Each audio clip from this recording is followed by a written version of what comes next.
잘 사는 건 더 많이 갖는 게 아니라 덜 후회하는 것이다. 저는 그날 모든 것을 잃을 뻔했습니다. 아니, 어쩌면 모든 것을 얻을 기회를 놓칠 뻔했죠. 공항 출국장 앞에서 아버지가 제 손목을 붙잡았습니다. 클레라, 네가 정말 미쳤구나. 그의 목소리는 떨렸고 저는 그 떨림 속에서 분노와 두려움을 동시에 읽었습니다.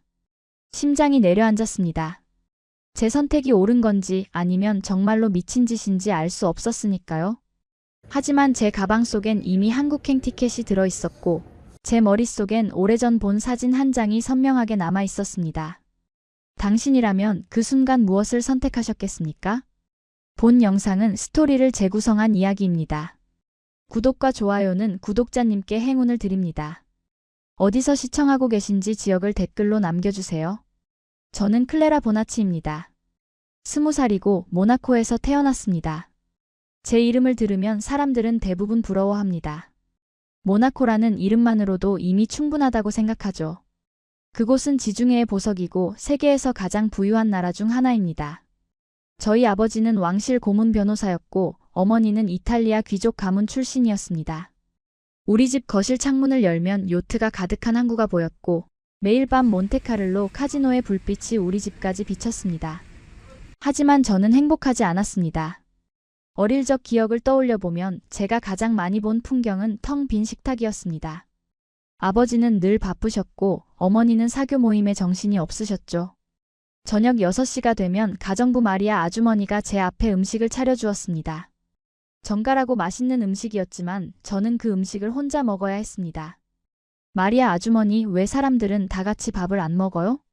제가 7살 때 물었던 질문입니다. 마리아 아주머니는 잠시 멈칫하더니 제 머리를 쓰다듬으며 말했습니다. 클레라 아가씨, 부유한 가정은 다 이래요. 걱정 마세요. 하지만 저는 걱정이 되었습니다. 제 친구들도 마찬가지였거든요. 우리는 큰 집에 살았지만 모두 혼자였습니다. 학교가 끝나면 각자의 방으로 돌아가 숙제를 하고 저녁을 먹고 잠들었습니다. 부모님은 출장이나 모임으로 바빴고 우리는 그저 그들이 돌아오길 기다렸습니다. 14살 되던 해 여름, 저는 어머니 방을 청소하다가 오래된 나무 상자 하나를 발견했습니다. 호기심에 열어본 그 상자 안엔 낡은 사진 몇 장이 들어있었습니다. 그중 한 장이 제 눈을 사로잡았습니다. 흑백 사진이었습니다. 한국의 시골 마을로 보이는 곳에서 5명의 아이들이 낮은 평상 위에 모여 앉아 웃고 있었습니다. 아이들 옆엔 할머니 한 분이 계셨고 그 뒤로 작은 초가집이 보였습니다. 사진 뒷면엔 어머니의 필체로 이렇게 적혀 있었습니다. 진짜 가족이란 이런 거야. 저는 그 사진을 한참 들여다보았습니다. 아이들의 얼굴엔 먼지가 묻어 있었고 옷도 그리 깨끗해 보이진 않았습니다. 하지만 그 눈빛만큼은 제가 본 어떤 것보다 빛나고 있었습니다. 그들은 함께 있었습니다. 그것만으로도 행복해 보였습니다. 어머니, 이 사진은 뭐예요? 저녁 식사 중 물었습니다. 드물게 어머니가 집에 계신 날이었습니다. 어머니는 사진을 보시더니 깜짝 놀라는 표정을 지으셨습니다. 아, 이걸 어디서 찾았니? 어머니 방에서요. 이 사람들은 누구예요? 어머니는 한숨을 쉬셨습니다. 오래전 이야기야. 내가 21살 때 자원봉사로 한국에 간 적이 있었어. 그때 만난 가족이지. 한국이요? 응. 작은 시골 마을이었어. 그 집엔 할머니 한 분과 손주들이 살고 있었는데 정말 가난했지. 하지만 너무 행복해 보였어. 매일 함께 밥을 먹고 함께 웃고 함께 울었지. 저는 더 물었습니다. 왜 진짜 가족이라고 쓰셨어요? 어머니는 잠시 침묵하셨습니다. 클레라, 우리는 많은 걸 가지고 있지만 그들이 가진 걸 갖지 못했어. 바로 함께하는 시간이야. 그날 밤 저는 그 사진을 제 방으로 가져갔습니다. 그리고 매일 밤 잠들기 전 그 사진을 보며 생각했습니다. 나도 언젠가 저런 가족을 만들고 싶어. 그게 제 꿈의 시작이었습니다. 시간이 흘러 저는 20살이 되었습니다. 모나코 국제대학교 정치학과에 입학했고 제 앞엔 탄탄한 미래가 펼쳐져 있었습니다. 아버지는 제가 변호사가 되길 바라셨고 어머니는 적당한 시기에 좋은 가문의 남자를 만나 결혼하길 원하셨습니다. 하지만 저는 다른 꿈을 꾸고 있었습니다. 20살 생일날 가족들이 모인 자리에서 저는 조용히 말했습니다. 저는 10명의 아이를 낳고 싶어요. 식탁이 순식간에 조용해졌습니다. 아버지가 먼저 입을 열었습니다. 뭐라고? 제가 10명의 아이를 낳아서 시끌벅적한 집을 만들고 싶다고요. 모두가 함께 밥을 먹고 함께 웃고 함께 자라는 그런 가족이요. 어머니가 황당하다는 표정으로 물었습니다. 클레라, 너 제정신이니? 요즘 시대에 10명이라니? 네, 진심이에요. 아버지가 포크를 내려놓으셨습니다. 클레라, 넌 아직 어려. 네가 무슨 말을 하는지 모르는 거야. 저는 알아요, 아버지. 저는 평생 이 꿈을 꿔왔어요. 그날 밤 저는 제 방에서 한국에 대해 조사하기 시작했습니다. 어머니가 보여주셨던 그 따뜻한 가족의 나라, 한국. 검색창에 한국을 입력하자 수많은 정보가 쏟아졌습니다. 드라마, 음악, 음식, 문화. 모든 게 새로웠습니다. 그 중에서도 제 눈길을 사로잡은 건 한국의 가족 문화였습니다. 명절이면 온 가족이 모여 음식을 나누고 어른을 공경하고 아이들을 소중히 여기는 문화. 물론 요즘은 변했다는 기사들도 많았지만 여전히 그 전통이 남아있다는 걸 알 수 있었습니다. 바로 여기야. 저는 그렇게 중얼거렸습니다. 다음 날 저는 학교 국제교류 담당 사무실을 찾아갔습니다. 한국으로 교환학생을 갈 수 있나요? 담당 교수님은 의아한 표정을 지으셨습니다. 한국? 클레라, 보통 학생들은 미국이나 영국을 선호하는데 저는 한국이 좋아요. 특별한 이유라도? 저는 잠시 망설이다가 솔직하게 말했습니다. 거기서 제 가족을 만들고 싶어요. 교수님은 웃으셨습니다. 진담으로 받아들이지 않으신 거죠. 재밌는 목표네. 좋아, 서류 준비해서 다시 와. 석 달 후 저는 서울대학교 교환학생 합격 통지서를 받았습니다. 제 인생에서 가장 기쁜 날이었습니다. 하지만 그 기쁨도 잠시 아버지가 제 방으로 들어오셨습니다. 클레라, 이게 뭐니? 손에는 제 합격 통지서가 들려 있었습니다. 한국 교환학생이요. 합격했어요. 아버지의 얼굴이 붉어졌습니다. 내가 허락한 적 없어. 저는 이제 20살이에요. 제 선택을 할 수 있어요. 내 선택? 한국 같은 나라에 가서 인생을 낭비하는 게 내 선택이라고? 저는 처음으로 아버지께 맞섰습니다. 한국은 훌륭한 나라예요. 그리고 저는 거기서 제가 원하는 삶을 찾을 거예요. 아버지는 한참 저를 노려보시더니 문을 쾅 닫고 나가셨습니다. 그날 밤부터 아버지는 저와 말을 끊으셨습니다. 이륙하는 비행기 창밖으로 모나코의 불빛이 점점 작아졌습니다. 12시간의 긴 비행 끝에 저는 인천국제공항에 도착했습니다. 공항을 나서는 순간 습한 공기가 제 얼굴을 감쌌습니다. 모나코의 건조한 날씨와는 완전히 달랐죠. 하지만 이상하게도 저는 그 공기가 좋았습니다. 낯선 냄새, 낯선 소리, 낯선 글자들. 모든 게 새로웠고 모든 게 설레었습니다. 공항 리무진 버스를 타고 서울로 향했습니다. 창밖으로 펼쳐지는 풍경은 제가 상상했던 것과 달랐습니다. 높은 아파트들이 빼곡히 들어서 있었고 도로엔 차들이 쉴 새 없이 달렸습니다. 현대적이고 복잡하고 빠른 도시였습니다. 여기가 정말 한국이 맞나? 제가 본 그 흑백 사진 속 시골 풍경과는 너무 달랐습니다. 순간 불안이 엄습했습니다. 제가 잘못 선택한 건 아닐까? 기숙사에 짐을 풀고 첫날 저녁을 먹으러 밖에 나갔습니다. 학교 근처 작은 식당에 들어갔습니다. 메뉴판을 보는데 한글을 아직 잘 읽지 못해 당황스러웠습니다. 저기 뭐 추천해 주실 수 있어요? 제 서툰 한국어의 식당 주인 아주머니가 웃으시며 다가오셨습니다. 어머, 외국인이네. 어디서 왔어? 모나코요. 모나코? 거기 어디야? 유럽이요. 프랑스 옆에 있는 작은 나라예요. 아주머니는 신기하다는 표정을 지으셨습니다. 어머, 그렇게 먼 데서 왔어? 혼자? 네. 아이고, 고생이 많겠다. 잠깐만 기다려.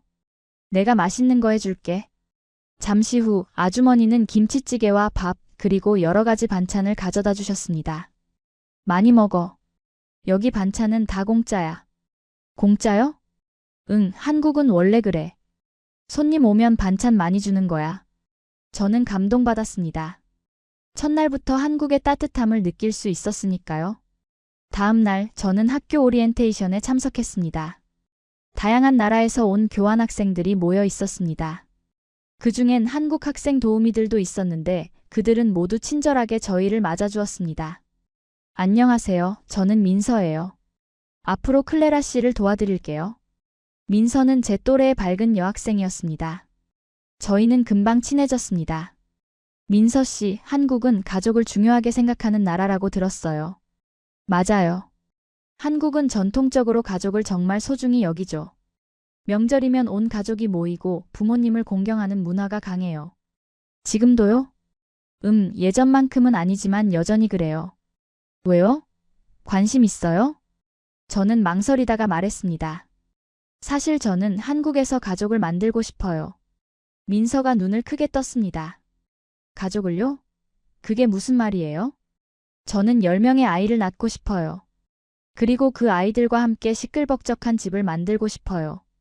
민서는 한참 저를 바라보다가 웃음을 터뜨렸습니다. 10명이요? 진짜요? 네, 진심이에요. 와, 대단하네요. 요즘 한국 사람들도 결혼하고 아이 낳기 꺼려 하는데.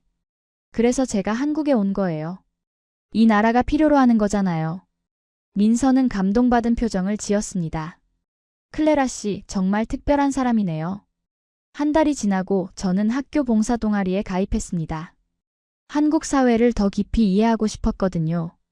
동아리에서는 매주 다양한 봉사 활동을 했는데 그날은 서울시청에서 주최하는 도시재생 프로젝트 설명회에 참석하기로 했습니다. 설명회장에는 서울시 공무원 몇 분이 나와 계셨습니다. 그중 한 분이 유독 제 눈에 들어왔습니다. 30대 초반으로 보이는 남자였는데 진지하면서도 따뜻한 인상이었습니다. 안녕하세요. 저는 서울시 도시재생팀 한민준입니다. 그가 자기소개를 했습니다. 목소리는 차분했고 말투는 정확했습니다. 오늘은 우리 동네 살리기 프로젝트에 대해 설명드리겠습니다. 서울엔 오래된 동네들이 많습니다. 그곳엔 고령화로 인해 활력을 잃어가는 마을들이 있죠.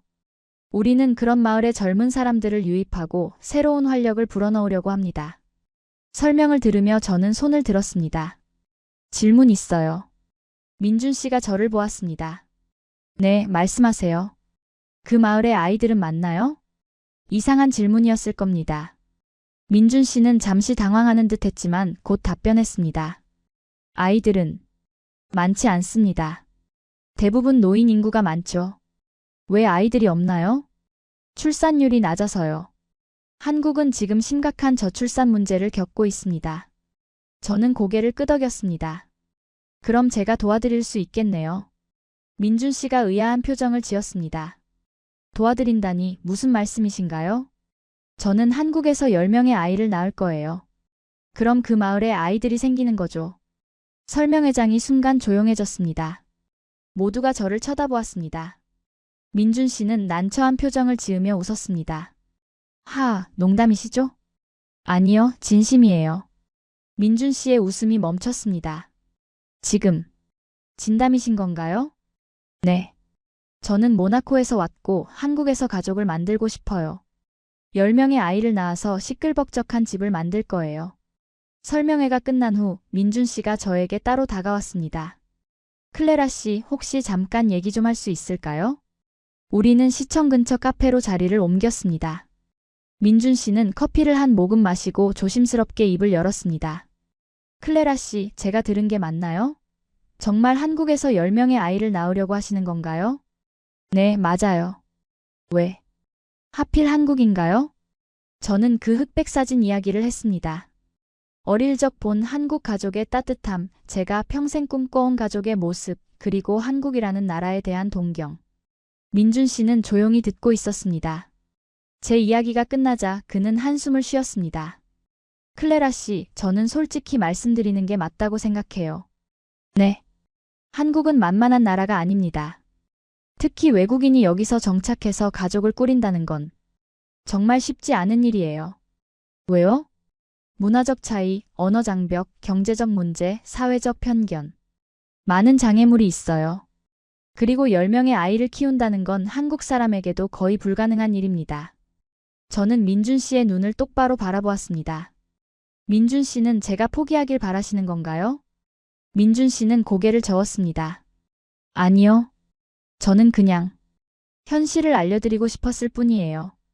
꿈을 꾸는 건 좋지만 준비도 필요하니까요. 저는 준비되어 있어요. 민준 씨는 제 눈빛을 보더니 작게 미소 지었습니다. 그 눈빛은 진짜네요. 알겠습니다. 혹시 도움이 필요하시면 연락하세요. 그는 명함을 건네주었습니다. 한민준, 서울시 도시재생팀, 그리고 전화번호. 고맙습니다, 민준 씨. 2달이 지났습니다. 저는 한국어가 점점 늘었고 한국 생활에도 적응해가고 있었습니다. 그러던 중 학교에서 지역 사회 프로젝트 과제가 나왔습니다. 한국의 시골 지역을 방문해서 현장 조사를 하는 과제였습니다. 저는 충청북도 괴산군을 선택했습니다. 그곳에 오래된 보건소가 있다는 정보를 얻었거든요. 민서와 함께 기차를 타고 괴산으로 향했습니다. 괴산은 조용한 시골 마을이었습니다. 서울의 복잡함과는 완전히 달랐죠. 낮은 건물들, 좁은 골목길, 그리고 노인분들. 거리를 걷는 사람들 대부분이 70대 이상으로 보였습니다. 여기 젊은 사람이 없네요. 제가 민서에게 말했습니다. 농촌은 다 이래요. 젊은 사람들은 다 서울로 가버렸거든요. 보건소에 도착했습니다. 낡은 건물이었지만 깨끗하게 관리되어 있었습니다. 접수처에 계신 간호사님께 인사를 드렸습니다. 안녕하세요. 저희는 서울대에서 온 학생들이에요. 간호사님은 환하게 웃으셨습니다. 어머, 학생들이 여기까지? 어서 오세요. 그분이 바로 정영순 간호사님이었습니다. 60대 후반의 자상한 인상을 가진 분이었습니다. 여기 산부인과도 있나요? 제가 물었습니다. 영순 간호사님의 표정이 어두워졌습니다. 산부인과는 10년 전에 문 닫았어요. 왜요? 아기가 안 태어나니까요. 이 동네에서 마지막으로 아기가 태어난 게 언제였는지 아세요? 6년 전이에요. 저는 충격을 받았습니다. 6년 동안 아기 울음소리가 없는 마을이라니. 영순 간호사님은 우리를 보건소 이곳저곳을 안내해 주셨습니다. 텅 빈 대기실, 먼지가 쌓인 의료기기, 그리고 오래된 출산 포스터. 예전엔 이 보건소가 정말 시끌벅적했어요. 임산부들이 줄을 서고 아기 울음소리가 끊이지 않았죠. 하지만 이제는 영순 간호사님의 목소리가 떨렸습니다. 이제는 장례식장 안내 전화만 울려요. 점심시간이 되어 영순 간호사님은 우리를 마을 구판장으로 데려가셨습니다. 그곳엔 할머니 할아버지들이 모여 점심을 드시고 계셨습니다. 우리를 보시고는 반갑게 맞아주셨습니다. 어머, 젊은 사람들이 왔네. 대학생이래요. 서울에서. 아이고, 얼굴들 좀 봐.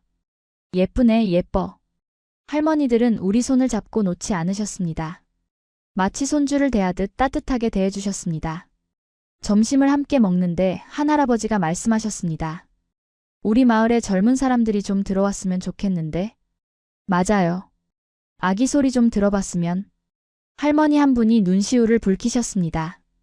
우리가 살아있을 때 한 번만이라도 아기 웃음소리 들었으면 좋겠어요. 그 말에 제 가슴이 찢어지는 것 같았습니다. 이분들은 그저 아기 소리를 듣고 싶어 하시는 거였습니다. 그게 전부였습니다. 저녁이 되어 보건소로 돌아왔습니다. 영순 간호사님이 우리에게 차를 내주셨습니다. 클레라 씨, 한국 어때요? 좋아요. 정말 좋은 나라예요. 그래요? 고맙네요. 요즘 한국 사람들도 한국을 싫어하는데. 왜요? 영순 간호사님은 한숨을 쉬셨습니다. 경쟁이 심하고 살기 팍팍하고 미래가 불안하대요. 그래서 결혼도 안 하고 아기도 안 낳으려고 해요. 저는 조용히 물었습니다. 간호사님은 아이가 있으세요? 네, 아들 하나 있어요. 서울에서 공무원으로 일하고 있죠. 결혼은요? 영순 간호사님의 표정이 씁쓸해졌습니다. 아직이에요. 30이 넘었는데도 결혼할 생각이 없대요. 아기는 더더욱. 그날 밤 저는 잠을 이루지 못했습니다. 머릿속엔 할머니들의 얼굴, 텅 빈 보건소, 그리고 영순 간호사님의 슬픈 눈빛이 맴돌았습니다. 한국은 지금 아기를 기다리고 있어요. 영순 간호사님이 하신 말씀이 귓가에 맴돌았습니다. 그때 깨달았습니다. 제 꿈이 단순한 개인적 욕망이 아니라는 것을. 제가 한국에서 아이를 낳는다는 건 단순히 제 가족을 만드는 게 아니라 이 나라에 희망을 주는 일일 수도 있다는 것을. 다음 날 아침 저는 영순 간호사님께 말씀드렸습니다. 간호사님, 저는 여기 한국에서 가족을 만들고 싶어요. 그리고 많은 아이를 낳고 싶어요. 영순 간호사님은 잠시 멍하니 저를 바라보시다가 물으셨습니다. 진심이에요? 네, 진심입니다. 영순 간호사님의 눈에 눈물이 맺혔습니다. 고마워요, 클레라 씨. 정말 고마워요. 한국에 온 지 넉 달이 지났습니다. 저는 점점 더 이 나라를 사랑하게 되었습니다. 거리에서 만나는 사람들의 친절함, 음식의 따뜻함, 그리고 곳곳에서 느껴지는 정. 모든 게 좋았습니다. 그러던 어느 날 제 SNS에 올린 글 하나가 큰 파장을 일으켰습니다.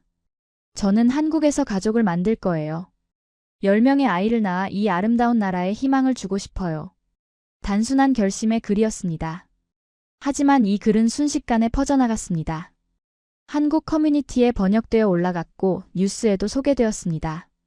모나코 여대생 한국서 10명 출산 계획. 기사 댓글엔 찬반 양론이 뜨거웠습니다. 감동이다. 우리나라를 이렇게 사랑해주다니. 진짜 대단한 각오다. 말만 그렇게 하는 거 아냐? 외국인이 와서 복지 혜택 받으려는 거 아니야? 하지만 대부분은 긍정적인 반응이었습니다. 특히 제 이야기에 감동받은 50대 이상의 댓글이 많았습니다. 이런 젊은이가 있다니 고맙다. 우리 아이들은 왜 결혼을 안 하는지. 한국이 이 아가씨를 꼭 지켜줘야 한다. 그런데 이 기사가 모나코까지 전해졌습니다. 그리고 일주일 후 예상치 못한 일이 벌어졌습니다. 클레라. 기숙사 로비에서 익숙한 목소리가 들렸습니다. 고개를 돌리는 순간 저는 얼어붙었습니다. 아버지가 서 계셨습니다. 아버지. 아버지는 화가 잔뜩 나신 표정이었습니다. 짐 싸. 당장 모나코로 돌아간다. 싫어요. 뭐? 저는 안 가요. 저는 여기 남을 거예요. 아버지의 얼굴이 붉어졌습니다. 클레라, 너 지금 뭐 하는 거야? 온 세상에 창피를 당하고 있어. 창피요? 제가 뭘 잘못했는데요? 네가 한국에서 10명을 낳겠다고? 너 미쳤어? 우리 가문의 명예를 생각해. 저는 차분하게 말했습니다. 아버지, 저는 제 인생을 살 권리가 있어요. 내 인생? 이게 내 인생이야? 이건 자살행위야. 아버지는 제 팔을 잡아 끌었습니다. 그때 누군가 말렸습니다. 실례지만 무슨 일이신가요? 민준 씨였습니다. 우연히 기숙사 근처를 지나가다 저희를 본 거였습니다. 아버지가 민준 씨를 노려보았습니다. 당신은 누구요? 저는 서울시 공무원 한민준입니다. 클레라 씨와 아는 사이죠. 공무원? 당신이 우리 딸을 꼬신 거요? 민준 씨는 당황했지만 침착하게 답했습니다. 그런 게 아닙니다. 저는 단지 클레라 씨가 한국에 적응하는 걸 도와줬을 뿐입니다. 아버지가 비웃었습니다. 도와줬다고? 당신네 나라가 뭐가 그렇게 대단한데 내 딸이 여기 남겠다는 거요? 민준 씨는 잠시 침묵했습니다. 그리고 차분히 말했습니다. 대단하진 않습니다. 하지만 클레라 씨가 꿈꾸는 가족을 만들 수 있는 나라입니다. 적어도 저희는 그렇게 만들려고 노력하고 있습니다. 아버지는 한참 민준 씨를 노려보다가 저에게 말했습니다. 클레라, 일주일 준다. 일주일 안에 정신 차리고 돌아와. 안 그러면 너를 가족에서 제명할 거야. 그리고 아버지는 돌아서서 가버렸습니다. 저는 그 자리에 주저앉고 말았습니다. 민준 씨가 제 옆에 앉았습니다. 괜찮아요? 모르겠어요. 제가 잘하고 있는 건지. 민준 씨는 제 어깨를 가볍게 두드렸습니다. 클레라 씨, 제가 뭐라고 조언할 입장은 아니지만 당신은 지금 용기 있는 선택을 하고 있어요. 정말요? 네. 많은 사람이 꿈을 꾸지만 실제로 그걸 실행하는 사람은 드물어요. 당신은 그걸 하고 있어요. 그날 밤 저는 오랫동안 고민했습니다. 가족을 잃을 수도 있다는 두려움, 낯선 땅에서 혼자 남을지도 모른다는 불안감. 모든 게 무서웠습니다. 하지만 동시에 확신도 들었습니다. 이곳이 제가 있어야 할 곳이라는 확신. 일주일 후 저는 아버지께 메시지를 보냈습니다. 아버지, 죄송합니다. 저는 한국에 남겠습니다. 답장은 오지 않았습니다. 아버지와 연락이 끊긴 후 저는 많이 외로웠습니다. 민서와 다른 친구들이 위로해줬지만 가족이 주는 빈자리는 컸습니다.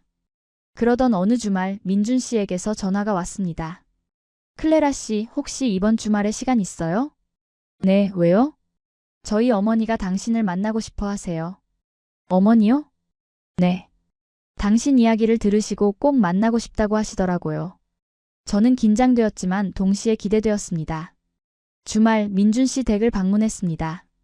강북의 조용한 주택가에 위치한 작은 집이었습니다. 문을 열자 따뜻한 온돌 열기와 함께 맛있는 냄새가 풍겨왔습니다. 어서 와요. 정영순 여사가 웃으며 맞아주셨습니다. 괴산보건소에서 만났던 그 간호사님이셨습니다. 어머, 간호사님. 깜짝이죠? 사실 민준이가 제 아들이에요. 저는 놀랐습니다. 그 둘이 모자지간이었다니. 영순 여사는 정성스럽게 음식을 차려주셨습니다. 김치찌개, 된장찌개, 불고기, 나물 반찬들. 식탁 가득 음식이 놓였습니다. 많이 먹어요. 요즘 잘 먹고 다니는지 모르겠네. 감사합니다. 함께 식사를 하며 이야기를 나눴습니다. 영순 여사는 제게 한국 음식 먹는 법을 알려주셨고 민준 씨는 어렸을 적 이야기를 들려줬습니다. 민준이는 어릴 때 정말 말썽꾸러기였어요. 한시도 가만히 있질 않았죠. 어머니. 민준 씨가 부끄러워하자 영순 여사는 웃으셨습니다. 식사 후 영순 여사는 저를 방으로 안내하셨습니다. 온돌방이었습니다. 따뜻한 바닥에 앉으니 몸이 스르르 녹는 것 같았습니다. 클레라 씨, 부모님과 연락이 끊겼다고 들었어요. 네. 많이 힘들죠? 저는 고개를 끄덕였습니다. 눈물이 핑 돌았습니다. 영순 여사는 제 손을 잡아주셨습니다. 클레라 씨, 저도 비슷한 경험이 있어요. 제가 민준이 아버지와 결혼하겠다고 했을 때 저희 부모님이 반대하셨거든요. 왜요? 민준이 아빠가 가난했어요. 저는 간호사였고 그 양반은 공장 노동자였죠. 부모님은 더 나은 사람을 만나라고 하셨어요. 그래서요? 전 제 마음을 따랐어요. 그리고 결혼했죠. 처음엔 정말 힘들었어요. 부모님과 연락도 끊겼고 돈도 없었고. 하지만 후회하지 않았어요. 지금은요? 영순 여사는 미소 지으셨습니다. 지금은 부모님도 이해하세요. 그리고 민준이 같은 훌륭한 아들을 낳았죠. 시간이 지나면 다 해결돼요. 그날 밤 저는 민준 씨 집에서 묵었습니다. 온돌방에 누워 천장을 바라보았습니다. 이런 따뜻한 밤은 처음이었습니다. 물리적인 온기뿐만 아니라 마음의 온기까지 느껴졌습니다. 한국은 정말 따뜻한 나라야. 저는 조용히 중얼거렸습니다. 다음 날 영순 여사는 저를 한국민속촌에 데려가 주셨습니다. 전통 한옥, 한복, 전통 공예품들. 한국의 옛 모습을 볼 수 있었습니다. 옛날 한국 사람들은 이렇게 살았어요. 큰 집에 3대가 함께 살았죠. 저 사진 속 가족처럼요? 맞아요. 할머니, 할아버지, 부모님, 아이들. 모두 한 집에서 밥 먹고 웃고 울었어요. 저는 감동받았습니다. 저도 그런 집을 만들고 싶어요. 영순 여사는 제 등을 토닥였습니다. 할 수 있어요, 클레라 씨. 당신은 할 수 있어요. 계절이 바뀌어 가을이 되었습니다. 한국에 온 지 반년이 지났습니다. 제 한국어 실력은 많이 늘었고 이제는 일상생활에 큰 불편함이 없었습니다. 민준 씨와 저는 자주 만났습니다. 처음엔 단순히 저를 도와주는 관계였지만 시간이 지나며 우리 사이엔 뭔가 다른 감정이 싹트기 시작했습니다. 어느 토요일 저녁 민준 씨가 저를 한강공원으로 데려갔습니다. 강 위로 노을이 지고 있었고 많은 사람들이 자전거를 타거나 산책을 하고 있었습니다. 와, 정말 아름다워요. 한강 야경은 정말 멋져요. 특히 이 시간이. 우리는 벤치에 앉아 강을 바라보았습니다. 침묵이 흘렀지만 불편하지 않았습니다. 편안한 침묵이었습니다. 민준 씨. 네. 제가 한국에 온 지 반년이 됐어요. 벌써요? 시간 참 빠르네요. 네. 이 반년 동안 정말 많은 걸 배웠어요. 한국어도 배우고 한국 문화도 배우고 그리고 저는 잠시 말을 멈췄습니다. 그리고 사랑도 배운 것 같아요. 민준 씨가 저를 바라보았습니다. 사랑이요? 네. 모나코에선 사랑이 뭔지 몰랐어요. 그냥 감정의 흥분 정도로만 생각했죠. 하지만 여기선 달라요. 뭐가 다른데요? 사랑은 따뜻함이에요. 누군가를 따뜻하게 해주고 누군가에게 따뜻함을 받는 것. 그게 사랑인 것 같아요. 민준 씨는 아무 말 없이 강을 바라보았습니다. 저는 용기를 내어 말했습니다. 민준 씨, 저는 10명의 아이를 낳고 싶어요. 그 아이들 모두에게 따뜻한 아빠를 만들어주고 싶어요. 클레라 씨, 당신 같은 아빠요. 민준 씨가 놀란 눈으로 저를 바라보았습니다. 저요? 네. 민준 씨는 책임감 있고 따뜻하고 진심으로 사람을 대해요. 그런 아빠가 있다면 제 아이들은 정말 행복할 거예요. 민준 씨는 한참 동안 말이 없었습니다. 그러다 조용히 입을 열었습니다. 클레라 씨, 저는 평범한 사람이에요. 특별한 것도 없고 대단한 것도 없어요. 그게 좋아요. 저는 특별한 사람이 아니라 따뜻한 사람을 원해요. 하지만 10명을 키운다는 건 하나부터 시작하면 돼요. 하나씩 천천히. 민준 씨가 웃었습니다. 하나부터라. 그는 제 손을 잡았습니다. 클레라 씨, 저도 솔직히 말할게요. 저도 당신이 좋아요. 처음엔 그저 도와줘야 하는 외국인이라고만 생각했는데 시간이 지나며 당신의 진심을 봤어요. 진심이요? 네. 가족을 향한 진심, 한국을 향한 진심, 그리고 삶을 향한 진심. 그 진심이 저를 움직였어요. 저는 눈물이 났습니다. 기쁨의 눈물이었습니다. 그럼 민준 씨는 고개를 끄덕였습니다. 네. 하나부터 시작해봅시다. 하나하나 천천히. 그날 밤 한강 위로 별들이 빛났습니다. 저는 처음으로 제 꿈이 현실이 될 수 있다는 확신을 가졌습니다. 석 달이 지났습니다. 민준 씨와 저는 공식적으로 연인 사이가 되었습니다. 주변 사람들은 모두 축하해 주었습니다. 특히 영순 여사는 누구보다 기뻐하셨습니다. 아이고, 우리 며느리 들어오는 거야? 어머니. 민준 씨가 부끄러워하자 영순 여사는 웃으셨습니다. 그러던 어느 날 저는 이상한 증상을 느꼈습니다. 아침마다 속이 메스꺼웠고 몸이 나른했습니다. 혹시나 하는 마음에 임신 테스트를 해보았습니다. 2줄. 저는 믿을 수 없었습니다. 손이 떨렸습니다. 임신. 제가 임신이에요? 기쁨과 동시에 두려움이 밀려왔습니다. 아직 결혼도 안 했고 학생 신분이었습니다. 어떻게 해야 할지 막막했습니다. 민준 씨에게 전화를 걸었습니다. 민준 씨, 만날 수 있어요? 무슨 일이에요? 목소리가 떨려요. 지금 말할 순 없어요. 만나서 얘기해요. 1시간 후 우리는 조용한 카페에서 만났습니다. 저는 임신 테스트 결과를 보여주었습니다. 민준 씨는 할 말을 잃은 듯 멍하니 저를 바라보았습니다. 이게... 네. 저 임신했어요. 민준 씨는 한참 동안 아무 말도 하지 못했습니다.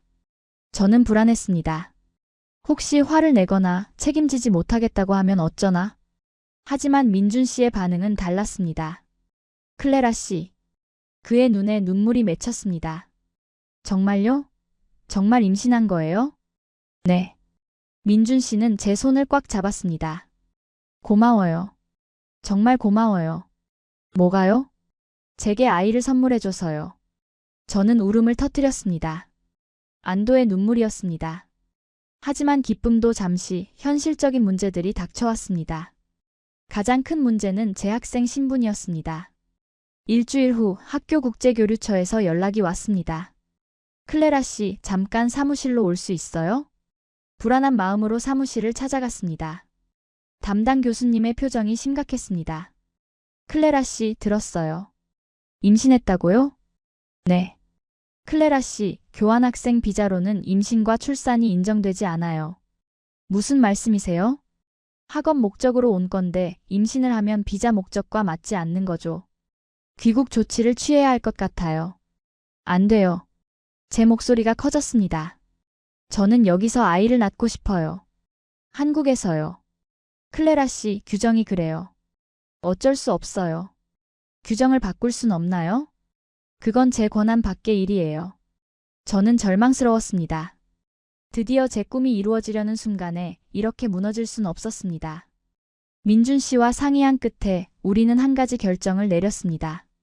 제 이야기를 세상에 알리기로. 저는 제 SNS에 긴 글을 올렸습니다. 안녕하세요. 저는 모나코에서 온 클레라입니다. 저는 한국을 사랑합니다. 이 나라의 따뜻함, 정, 그리고 가족을 중시하는 문화를 사랑합니다. 저는 이곳에서 10명의 아이를 낳고 싶다는 꿈을 꿨습니다. 그리고 첫 아이를 임신했습니다. 하지만 지금 저는 한국을 떠나야 할 위기에 처했습니다. 제발 도와주세요. 저는 한국에서 엄마가 되고 싶습니다. 이 글은 순식간에 퍼져나갔습니다. 한국어로 번역되어 각종 커뮤니티에 올라갔고 뉴스에도 보도되었습니다. 댓글이 폭발적으로 달렸습니다. 이런 외국인을 왜 내보내려고 하는 거야? 한국 사람도 안 낳는데 이분은 10명을 낳겠다는데? 이건 정부가 나서야 할 문제다. 청와대 청원 올려야겠다. 실제로 누군가 청와대 국민청원을 올렸습니다. 모나코 여대생 클레라의 한국 정착을 도와주세요. 청원은 하루 만에 10만 명을 돌파했습니다. 20만, 30만, 그리고 결국 50만 명이 넘는 사람들이 서명했습니다. 언론도 들끓었습니다. 대한민국의 국민 며느리 클레라. 저출산 시대 희망의 아이콘. 외국인이 보여주는 진짜 애국. 방송국에서 인터뷰 요청이 쏟아졌습니다. 저는 몇몇 방송에 출연해 제 이야기를 했습니다. 저는 한국이 좋아요. 여기 사람들은 정말 따뜻해요. 제가 외국인이지만 가족처럼 대해줬어요. 이런 나라에서 아이를 낳고 싶어요. 시청자들의 반응은 뜨거웠습니다. 특히 50대 이상의 시청자들이 많이 울었다고 했습니다. 국회에서도 논의가 시작되었습니다. 한 의원이 특별법 발의를 준비한다고 발표했습니다. 출산 목적 장기 체류 비자 신설. 민준 씨가 말했습니다. 클레라 씨, 당신 혼자가 아니에요. 한국 전체가 함께하고 있어요. 저는 울었습니다. 감동의 눈물이었습니다. 고마워요. 정말 고마워요. 한 달 후 정부에서 특별허가가 떨어졌습니다. 제가 한국에서 출산하고 정착할 수 있도록 비자를 연장해 준다는 내용이었습니다. 뉴스에서 발표가 나갔습니다. 클레라 씨에게 특별 체류 허가. 전국에서 축하 메시지가 쏟아졌습니다. 축하합니다. 우리가 지켜냈다. 대한민국 최고. 저는 방송 인터뷰에서 말했습니다. 고맙습니다. 대한민국. 여러분이 보여준 따뜻함을 절대 잊지 않겠습니다. 그리고 약속합니다. 저는 이 나라에 희망을 줄 수 있는 엄마가 되겠습니다. 드디어 출산 예정일이 다가왔습니다. 민준 씨와 영순 여사는 늘 제 곁을 지켜주었습니다. 진통 왔어요. 새벽 3시 저는 민준 씨를 깨웠습니다. 우리는 급하게 병원으로 향했습니다. 분만실에 들어가기 전 영순 여사가 제 손을 꽉 잡았습니다. 클레라, 힘내요. 당신은 할 수 있어요. 네, 어머니. 10시간의 진통 끝에 저는 건강한 딸을 낳았습니다. 아기의 첫 울음소리를 듣는 순간 저는 세상 모든 고통이 사라지는 걸 느꼈습니다. 건강한 여자아이예요. 의사 선생님이 아기를 제 품에 안겨주었습니다. 작고 따뜻한 생명. 제 딸. 하나. 저는 속삭였습니다. 내 이름은 하나야. 하나에서 시작하는 우리 가족. 민준 씨가 우는 저를 안아주었습니다. 고생했어요, 클레라. 뉴스는 제 출산 소식을 대대적으로 보도했습니다. 클레라, 한국서 첫 딸 출산. 국민 며느리의 기쁜 소식. 전국에서 축하 메시지와 선물이 쏟아졌습니다. 베이비 용품, 옷, 장난감, 그리고 현금까지. 너무 많아서 저희는 일부를 어려운 가정에 기부하기로 했습니다. 한 달 후 민준 씨와 저는 정식으로 결혼했습니다. 조촐한 결혼식이었지만 많은 분들이 축하해 주셨습니다. 그리고 놀라운 일이 벌어졌습니다. 모나코에서 어머니가 오셨습니다. 클레라. 어머니는 하나를 보시고 눈물을 흘리셨습니다. 너무 예쁘다. 어머니 오셨군요. 미안해, 클레라. 엄마가 늦었지? 아니에요. 와주셔서 고마워요. 어머니는 저를 꽉 안아주셨습니다. 내 아버지도 곧 올 거야. 시간이 좀 걸릴 거야. 괜찮아요. 천천히 기다릴게요. 6개월 후 한 다큐멘터리 제작사에서 연락이 왔습니다. 제 이야기를 다큐멘터리로 만들고 싶다고 했습니다. 클레라의 한국 이야기 10명의 꿈. 다큐멘터리는 넷플릭스를 통해 전 세계에 공개되었습니다. 반응은 폭발적이었습니다. 감동적이다. 한국이라는 나라를 다시 보게 됐다. 나도 한국에 가고 싶다. 제 이야기는 한국뿐만 아니라 세계 여러 나라 사람들에게 희망을 주었습니다. 5년이 흘렀습니다. 저희 가족은 서울을 떠나 강원도 고성에 정착했습니다. 작은 농가주택을 개조해서 저희만의 가족 농장을 만들었습니다. 지금 우리 집엔 6명의 아이가 있습니다. 하나는 이제 5살이 되었고, 둘째 아들 도준이는 4살, 셋째 딸 나래는 3살, 넷째 아들 승호는 2살, 5째 딸 서아와 6째 아들 준서는 쌍둥이로 돌이 막 지났습니다. 매일 아침 집안은 아이들의 웃음소리로 가득합니다. 엄마, 배고파요. 나도. 저도요. 저는 큰 식탁에 아침을 차립니다. 민준 씨가 아이들을 씻기고 영순 여사가 반찬을 만들어 주십니다. 어머니는 모나코와 한국을 오가며 저희를 도와주십니다. 자, 모두 모여. 밥 먹자. 우리 8명이 식탁에 둘러앉습니다. 제가 어릴 적 꿈꿔왔던 그 모습입니다. 잘 먹겠습니다. 아이들이 한국어, 영어, 프랑스어로 인사합니다. 저희는 아이들에게 3가지 언어를 가르치고 있습니다. 식사 후 아이들은 마당에서 뛰어놉니다. 닭을 쫓아다니고 강아지와 놀고 흙장난을 합니다. 엄마, 나중에 커서 뭐 할 거예요? 하나가 물어봅니다. 엄마처럼 큰 가족 만들 거야. 저도요. 나래가 따라 말합니다. 저는 웃으며 아이들을 안아줍니다. 마을 주민들은 저희 가족을 정말 사랑합니다. 클레라네 집은 정말 시끌벅적해. 그래도 좋아 보여. 활기가 넘치잖아. 맞아. 우리 마을에 생기가 돌아왔어. 실제로 저희가 이사 온 후 이 마을에 젊은 가족들이 하나둘 들어오기 시작했습니다. 저희의 이야기를 듣고 감동받아 귀촌을 결정한 가족들이었습니다. 오늘은 마을 잔치가 있는 날입니다.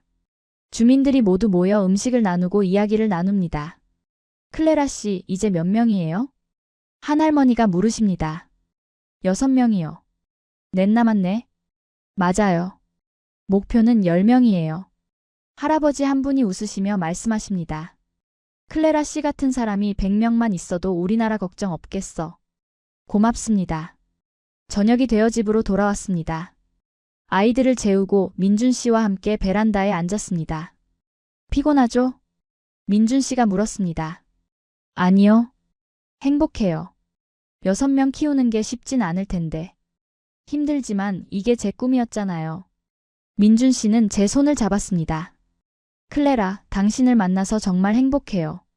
저도요, 민준 씨. 우리는 별이 가득한 밤하늘을 바라보았습니다. 지난 5년을 돌아봅니다. 모나코에서의 외로운 어린 시절, 그 흑백 사진을 본 순간 한국행을 결심했던 날, 인천공항에 첫 발을 내디뎠던 순간, 민준 씨를 만난 날, 아버지와의 갈등, 임신 소식, 대한민국의 응원, 그리고 하나의 탄생. 모든 순간이 제게 소중합니다. 지난주에는 아버지가 처음으로 저희 집을 방문하셨습니다. 6명의 손주를 보시고는 말문이 막히셨죠. 클레라. 네, 아버지. 내가 틀렸다. 네가 옳았어. 아버지는 하나를 안아 올리시며 눈물을 흘리셨습니다. 할아버지, 우리 집은 재미있어요. 하나의 말에 아버지는 웃으셨습니다. 그래, 정말 재미있겠구나. 저는 민준 씨에게 말했습니다. 당신 알아요? 제가 여기 오길 정말 잘했다고 생각해요. 왜요? 저는 모나코에선 평생 가질 수 없던 걸 한국에서 찾았거든요. 뭔데요? 가족이요. 진짜 가족. 민준 씨는 고개를 끄덕였습니다. 맞아요. 진짜 가족. 그날 밤 저는 일기를 썼습니다. 오늘은 우리 가족이 한국에 정착한 지 5년이 되는 날입니다. 6명의 아이와 함께 시끌벅적한 집에서 살고 있습니다. 아직 넷이 남았습니다. 천천히 하나씩 늘려갈 겁니다. 저는 이제야 알았습니다. 제가 찾던 건 단순히 많은 아이가 아니었다는 것을. 제가 정말 원했던 건 함께 밥을 먹고 함께 웃고 함께 우는 가족이었다는 것을. 그리고 그 가족을 만들 수 있는 나라가 바로 대한민국이었다는 것을. 모나코에서는 부를 가질 수 있었지만 한국에서는 행복을 가질 수 있었습니다. 저는 이 선택을 후회하지 않습니다. 앞으로도 후회하지 않을 겁니다. 왜냐하면 저는 이제 진짜 가족을 찾았으니까요. 그 가족의 이름은 한국입니다. 창밖으로 달빛이 들어옵니다. 아이들의 잠든 숨소리가 들립니다. 저는 행복합니다. 새벽 5시 저는 눈을 뜹니다. 아직 해가 뜨기 전이지만 몸은 저절로 움직입니다. 엄마가 된 후로 생긴 습관이죠. 부엌으로 향하는 복도를 걸으며 저는 아이들 방을 하나씩 들여다봅니다. 하나는 이불을 걷어차고 자고 있고 도준이는 곰돌이 인형을 꼭 안고 있습니다. 나래는 엄지손가락을 빨며 잠들어 있고 승호는 침대 끝으로 기어가 있네요. 쌍둥이 서아와 준서는 서로를 꼭 껴안은 채 잠들어 있습니다. 이 모습을 볼 때마다 가슴이 벅차오릅니다. 이 작은 생명들이 모두 제 안에서 자라고 제 품에서 태어났다는 게 믿기지 않을 때가 있습니다. 부엌에서 아침 준비를 시작합니다. 오늘 아침은 된장찌개와 계란말이 그리고 아이들이 좋아하는 김구이입니다. 민준 씨가 주말에 담가준 김치도 꺼냅니다. 요리를 하면서 저는 종종 모나코에서의 제 모습을 떠올립니다. 넓은 저택의 텅 빈 식탁에서 혼자 밥을 먹던 그 어린 소녀. 그때의 저는 지금의 제가 이렇게 행복할 수 있다는 걸 상상도 못했을 겁니다. 여보, 벌써 일어났어요? 민준 씨가 부스스한 머리로 부엌에 들어옵니다. 아직 잠이 덜 깬 얼굴이지만 여전히 따뜻한 미소를 짓고 있습니다. 네, 오늘 아침은 제가 일찍 일어났네요. 민준 씨가 뒤에서 저를 안아줍니다. 고생이 많아요. 고생이 아니에요. 행복이죠. 민준 씨는 제 이마에 입맞춤을 합니다. 이런 작은 순간들이 저를 충전시켜줍니다. 민준 씨를 처음 만난 게 엊그제 같은데 어느새 우리는 6아이의 부모가 되었습니다. 그는 정말 훌륭한 아빠입니다. 퇴근하면 아이들과 놀아주고 주말이면 아이들을 데리고 산책을 나갑니다. 기저귀를 갈고 밤에 우는 아이를 달래고 아플 때 병원에 데려갑니다. 당신은 정말 좋은 아빠예요. 제가 말하자 민준 씨는 웃습니다. 클레라가 좋은 엄마니까 저도 좋은 아빠가 될 수 있는 거죠. 우리는 서로를 의지합니다. 힘들 때 서로의 어깨가 되어주고 지칠 때 서로를 격려합니다. 이게 진짜 부부라는 걸 저는 이제 압니다.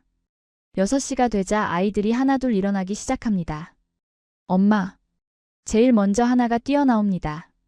5살이 된 우리 첫째는 벌써 의젓한 언니가 되었습니다. 엄마, 오늘 유치원에서 그림 대회 있어요. 그래? 우리 하나 열심히 그려야겠네. 네. 저 엄마 그릴 거예요. 엄마가 웃고 있는 그림. 제 눈시울이 뜨거워집니다.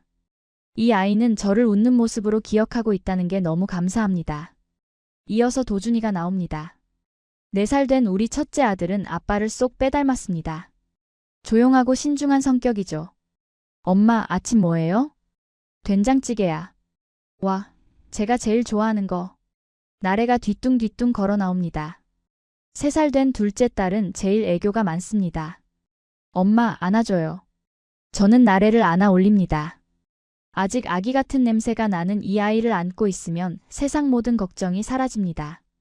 승호도 잠에서 깨어 나옵니다. 2살 된 셋째 아들은 장난꾸러기입니다.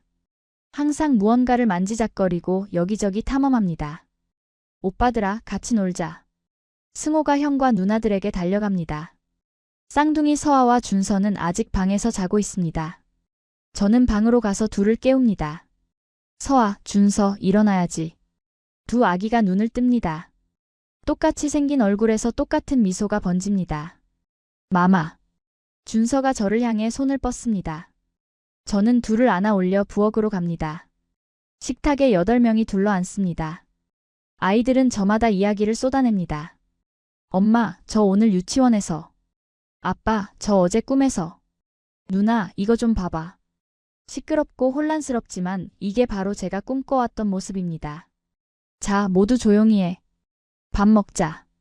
민준 씨가 말하자 아이들이 조용해집니다. 우리는 함께 손을 잡고 감사 기도를 합니다.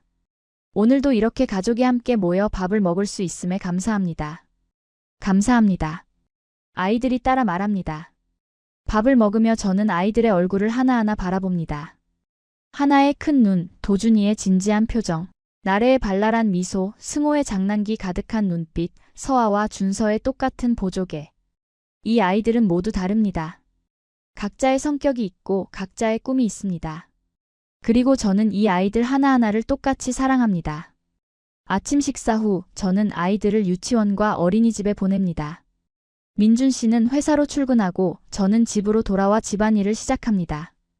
빨래를 하고 청소를 하고 점심 준비를 합니다. 쉴 틈이 없지만 지루하지 않습니다. 오히려 충만합니다.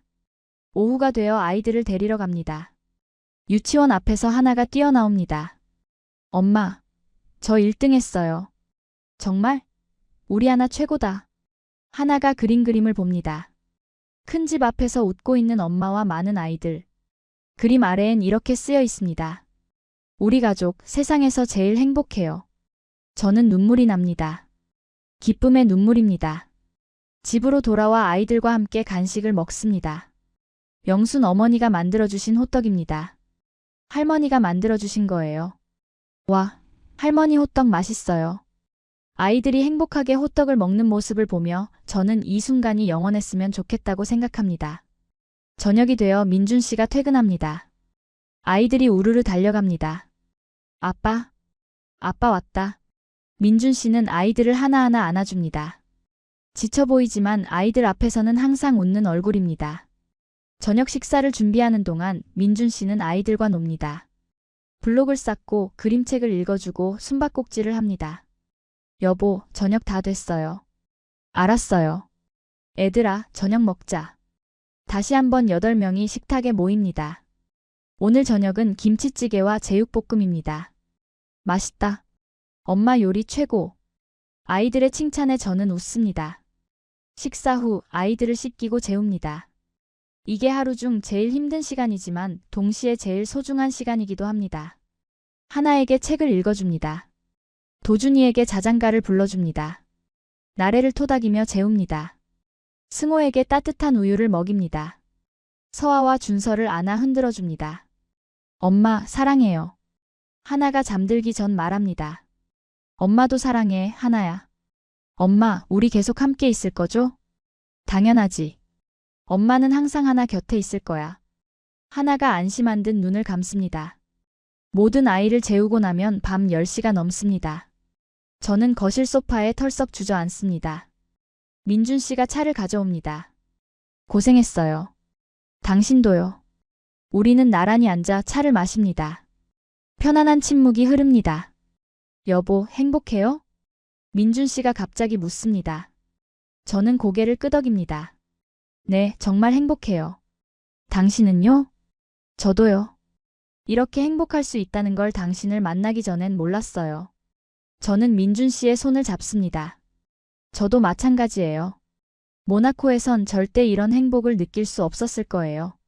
클레라, 아직 넷 남았죠? 저는 웃습니다. 네, 아직 넷 남았어요. 천천히 채워갈 거예요. 힘들지 않아요? 힘들어요. 솔직히 매일 힘들어요.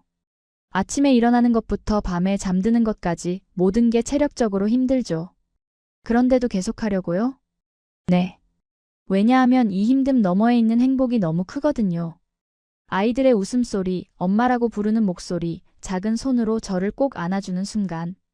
그 모든 게 제게는 세상 어떤 것과도 바꿀 수 없는 행복이에요. 민준 씨가 저를 안아줍니다. 당신은 정말 대단한 사람이에요. 아니에요. 저는 그냥 제 꿈을 사는 거예요. 밤이 깊어갑니다. 창밖으로 별들이 빛납니다. 저는 이 순간을 영원히 기억하고 싶습니다. 이 평범하지만 특별한 하루, 이 작지만 큰 행복. 다음 날 저는 마을 회관에서 열리는 엄마 모임에 참석합니다. 최근 이 마을에 이사 온 젊은 엄마들과 함께하는 모임입니다. 클레라 씨, 진짜 6명이나 키워요? 한 엄마가 놀라워하며 묻습니다. 네, 그리고 앞으로 넷 더 계획 중이에요. 와, 대단해요. 저는 하나도 벅찬데? 저는 웃으며 말합니다. 처음엔 다 그래요. 하지만 하다 보면 익숙해져요. 그리고 아이들이 서로 도와줘요. 실제로 우리 집에선 큰아이들이 작은 아이들을 돌봐줍니다. 하나는 동생들의 옷을 입혀주고 도준이는 동생들과 놀아줍니다. 이렇게 아이들은 서로를 통해 배워갑니다. 클레라 씨는 정말 특별해요. 아니에요. 저는 그냥 제가 좋아하는 일을 하는 거예요.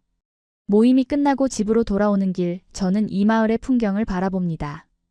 예전에 괴산보건소에서 봤던 텅 빈 마을과는 다릅니다. 지금 이 마을엔 아이들의 웃음소리가 가득합니다. 저희 가족이 이사 온 후 정말 많은 것이 변했습니다. 문 닫았던 놀이터가 다시 열렸고 폐교 위기였던 초등학교의 학생이 늘었습니다. 마을 곳곳에서 아이들의 웃음소리가 들립니다. 클레라 씨 덕분이에요. 마을 이장님이 한 말씀이 떠오릅니다. 아니에요. 저는 그냥 제 삶을 살았을 뿐이에요. 하지만 속으로는 기쁩니다. 제 선택이 단순히 제 가족뿐만 아니라 이 마을 전체에 긍정적인 영향을 미쳤다는 게 감사합니다. 저녁 가족 회의를 합니다. 우리 집에선 중요한 결정은 항상 가족 모두가 함께 의논합니다. 애들아, 엄마 아빠가 할 말이 있어. 아이들이 눈을 반짝입니다. 엄마 아빠가 생각하는 건데 우리 가족이 좀 더 커지면 어떨까? 하나가 손을 번쩍 듭니다. 좋아요. 저 동생 더 갖고 싶어요. 저도요. 저도. 아이들이 모두 찬성합니다. 그럼 우리 가족은 계속 커질 거야. 천천히 하나씩. 와. 아이들이 환호합니다. 그날 밤 잠자리에 들면서 민준 씨가 묻습니다. 정말 괜찮아요? 힘들지 않아요? 괜찮아요. 이게 제 꿈이었잖아요. 그리고 당신이 옆에 있잖아요. 저도 당신이 있어서 행복해요. 우리는 서로를 꼭 안고 잠듭니다. 주말 영순 어머니와 저희 어머니가 함께 방문하십니다. 두 분은 이제 친구처럼 지내십니다. 클레라, 요즘 어떠니? 저희 어머니가 물으십니다. 좋아요, 어머니. 정말 좋아요. 다행이다. 엄마가 걱정 많이 했는데. 영순 어머니가 아이들을 안아줍니다. 우리 손주들 정말 예쁘게 컸네. 두 할머니는 아이들과 함께 놉니다. 옛날 이야기를 들려주고 노래를 불러주고 음식을 만들어줍니다. 저는 이 광경을 보며 생각합니다. 이게 바로 제가 꿈꿔왔던 모습이라고. 3대가 함께 모여 웃고 떠드는 모습. 저녁 식사 후 어머니들이 저에게 말씀하십니다. 클레라, 너 정말 잘하고 있어. 고맙습니다, 어머니. 내 아버지도 이제 완전히 인정하셨어. 내 선택이 옳았다고. 제 눈에 눈물이 맺힙니다. 정말요? 응. 다음 달에 오신대. 손주들 보러. 저는 울음을 터뜨립니다. 행복의 눈물입니다.